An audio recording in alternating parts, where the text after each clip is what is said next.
the emotional roller coaster. And so I wrote doubt demons. I got a little bit of alliteration in there. And we had a podcast on imposter syndrome, but that's what this is about, is we all experience that self-doubt. Big time. And so I think that probably everybody, and we can name names, and we probably won't, but people that are icons and we're apostolics, and so looking in the apostolic realm, that would be, some of these well-known preachers. Yeah. And other ministry leaders, but some of the well-known preachers that we look up to and think of, it's hard to believe it, but they experience self-doubt. Yeah, it's very true. I mean, because you've heard, or I've read about, and I've heard some, business moguls and icons talk about that they had self-doubt. You know, it's like, really, you, yeah. And so it's something that we all experience. What the key is, obviously, to overcome that and to do it anyway. Sure. And I think that's what's helpful, is knowing that others experience that. So when we experience it, I've talked about it before, but in our church, I've been shoved outside of my comfort zone so many times, probably starting with the drums. I started playing when I was really young and just didn't feel like I was qualified at all. And then there's so many new, quote unquote ministries or whatever endeavors that we've done. I guess in business speak, that'd be initiatives. So many initiatives that we've implemented that I've been, at the front of or involved in. And so one thing that it has done for me is it has pushed me outside of my comfort zone so many times that here's a paradox. I'm comfortable there. Yeah. You thrive there. Yeah. And so I know that being outside of my comfort zone is, it's expected. Yeah.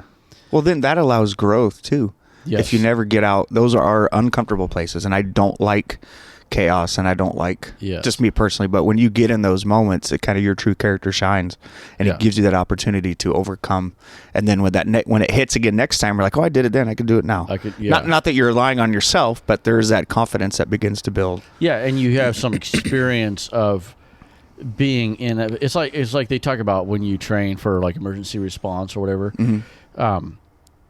When you train in those instances, or even combat or something like that, you train in those instances.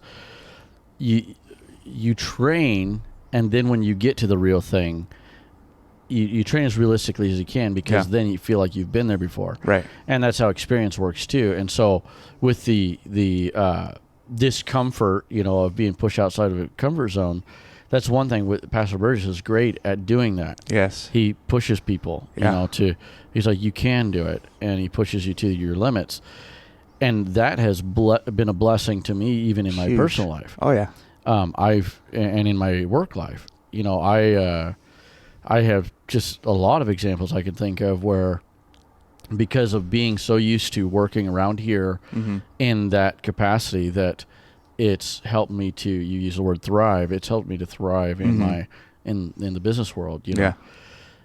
One thing I thought of, I didn't write this down, but one thing I thought of is, like, with my work, and I'm not at the pinnacle by any means, but the further that I go and the more advanced I get in my work field, I have found that this being out of your comfort zone and having self-doubt, and it's like, I'm not qualified to do this, is like more and more so.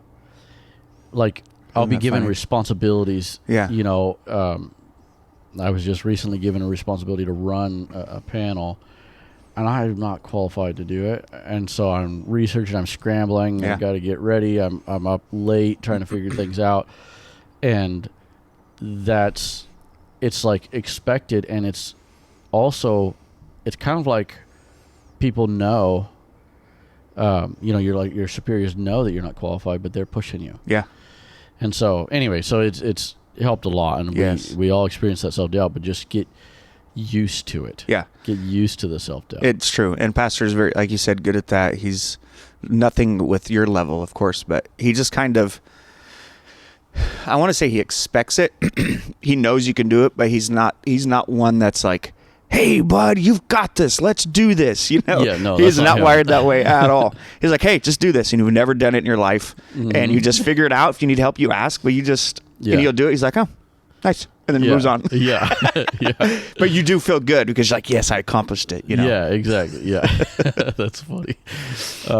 And my love language is words, just so everybody knows if you want to leave a comment. I could use it. No, so to not hear it's like, oh my gosh. But, you know, to know you did, it's the greatest reward. Yeah. Well, the other thing that I wrote is leadership isn't just innate. And, you know, this is Sunday School Kidman podcast. And today's focus is kind of on the leadership aspect. But it's not just innate. Now, some people are more natural than others, obviously. But really, it's developed. Yeah. And this is one of the key ways that it's developed. Absolutely. And with Pastor, the way he is, and even that personality and that style, I think is actually, you know, it's not maybe for some it's not the preferable quote unquote bedside manner. Yeah.